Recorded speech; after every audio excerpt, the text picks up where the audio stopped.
नमस्कार दोस्तों, मेरा नाम सुनील कौशल है और आज आपके लिए एक नई जानकारी लेके आया हूँ। लेकिन सबसे पहले आप सबसे रिक्वेस्ट है कि मेरे चैनल को, यूट्यूब चैनल को सब्सक्राइब ज़रूर करें, लाइक करें, कमेंट करें और कोई भी प्रश्न आपके मन में हो तो आप कमेंट बॉक्स में जा कर के कमेंट कर सकते हैं।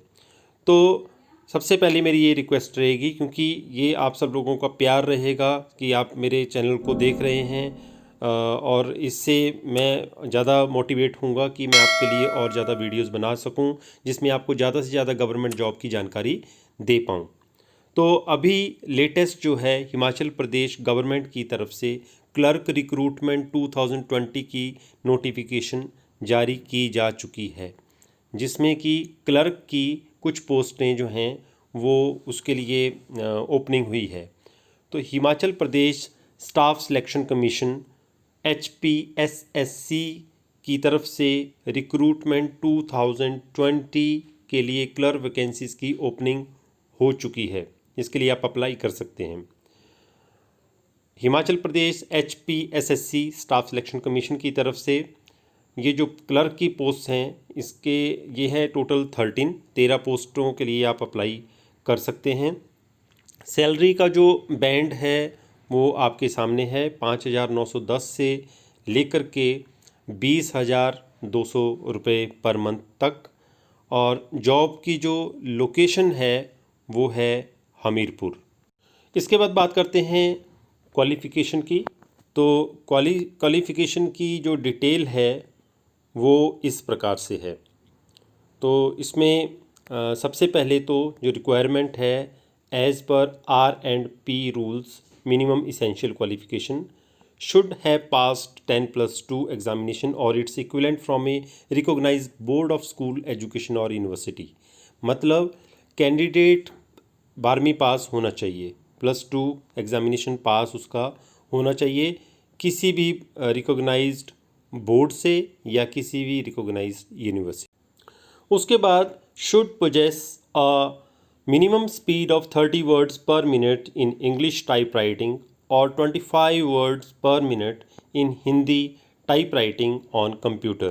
मतलब कैंडिडेट को कम से कम 30 शब्द जो हैं इंग्लिश के टाइप करने आने चाहिए, या 25 जो शब्द हैं हिंदी के वो टाइप राइटिंग में या कंप्यूटर में टाइप करने आने चाहिए।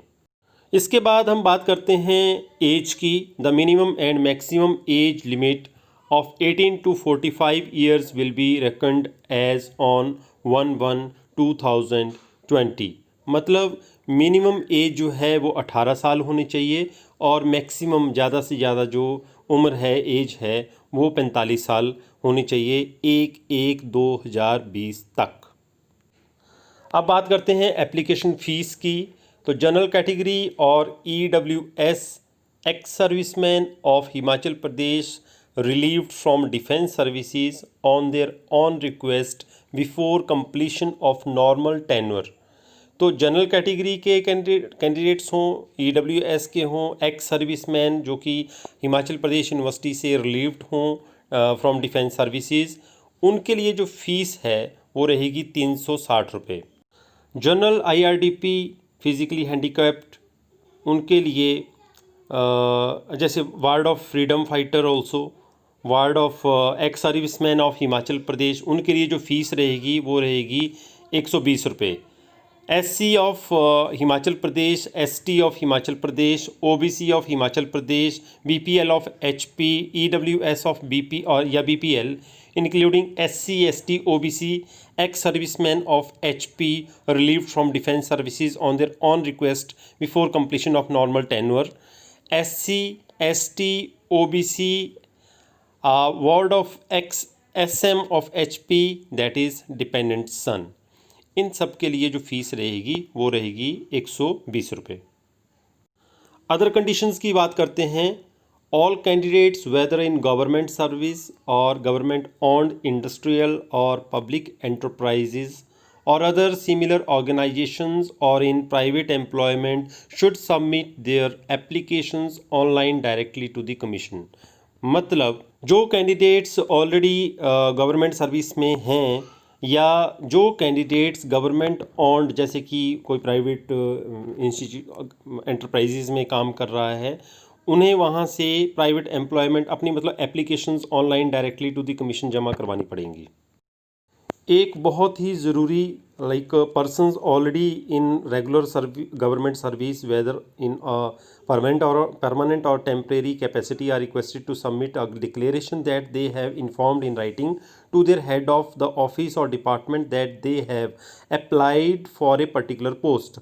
कि अगर कोई कैंडिडेट किसी भी गवर्नमेंट या प्राइवेट एजेंसी में काम करता है तो एक उनको वहाँ पे इन्फॉर्म करना ज़रूरी है, क्योंकि अगर उनको पता चल गया कि अगर आपने अप्लाई उनको नहीं बताया है और उनको पता चल जाता है और वो अगर कमीशन को कंप्लेंट कर देते हैं तो आपकी जो एप्लीकेशन है वो रिजेक्ट हो जाएगी। तो इसलिए आपको ये उनको बताना है पहले तो अपने डिपार्टमेंट को, और उसके बाद आपको कमीशन को भी इन्फॉर्म करना है। That is very very important for you. Contract, casual, ad hoc, daily basis, work charged employees do not need to produce NOC from the concerned employer। जो कॉन्ट्रैक्ट पे हैं, कैजुअल या एडॉक बेसिस पे हैं या daily basis पे हैं, उन एम्प्लॉयज़ को किसी भी तरह का NOC सर्टिफिकेट एम्प्लॉयर को प्रोड्यूस नहीं करना पड़ेगा, फ्रॉम द एम्प्लॉयर प्रोड्यूस नहीं करना पड़ेगा, उनको NOC लेने की कोई ज़रूरत नहीं है। In government service, regular service candidate may apply to the commission along with the requisite examination fees with information to their heads of department employer for issuing NOC। लेकिन जो गवर्नमेंट सर्विसेज में है उनको NOC प्रोड्यूस करना ही पड़ेगा। अब हम documents की बात करते हैं। That no column is wrongly filled or kept blank as the information furnished therein would be used to determine the eligibility of the candidate। कोई भी कॉलम आपने गलत फिल नहीं करना है और ना ही किसी कॉलम को आपने ब्लैंक रखना है।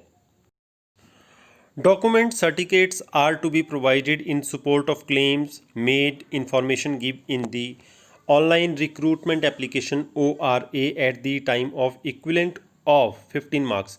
ये आप जो सर्टिफिकेट जमा करवाओगे इसके 15 मार्क्स होंगे, जिसके लिए आपको सबसे पहले मैट्रिकुलेशन सर्टिफिकेट एज प्रूफ के लिए, डिग्री और diploma certificate along with marks sheet of all years in support of educational qualification as prescribed under essential qualification column of R&P rules, the provisional certificates along with mark sheets of all the semesters and years।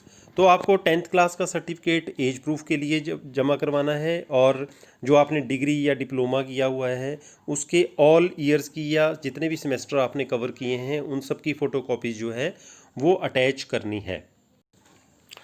Experience certificates whenever required, then order or letter in respect of equivalent qualification educational qualification claimed indicating the authority with number and date by which it has been so treated, and that if the qualification possessed by the candidate is equivalent, a copy of order letter under which it has been so treated may also be enclosed।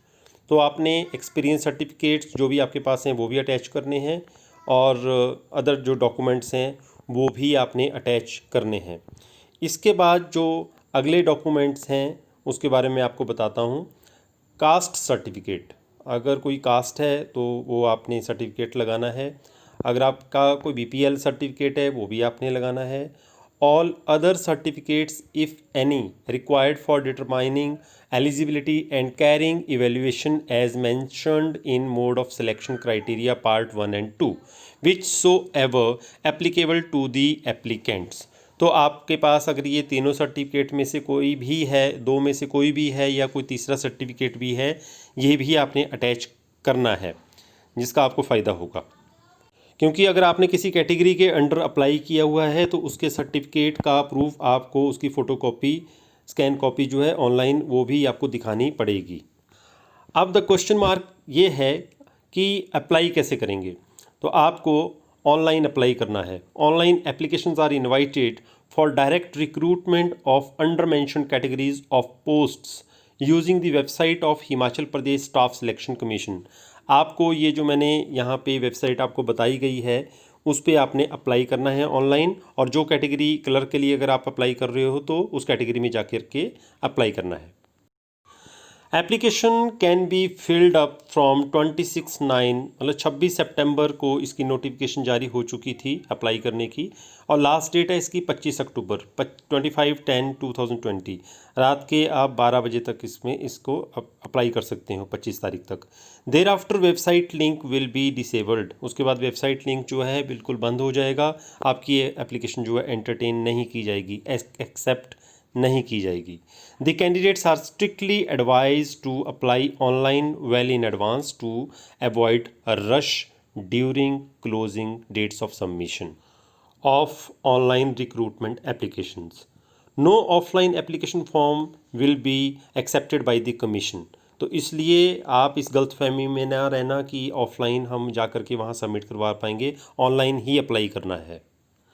Candidates must read the instructions carefully for filling up of ORA available on the website of HPSSC, that is http://www.hpssb.hp.gov.in।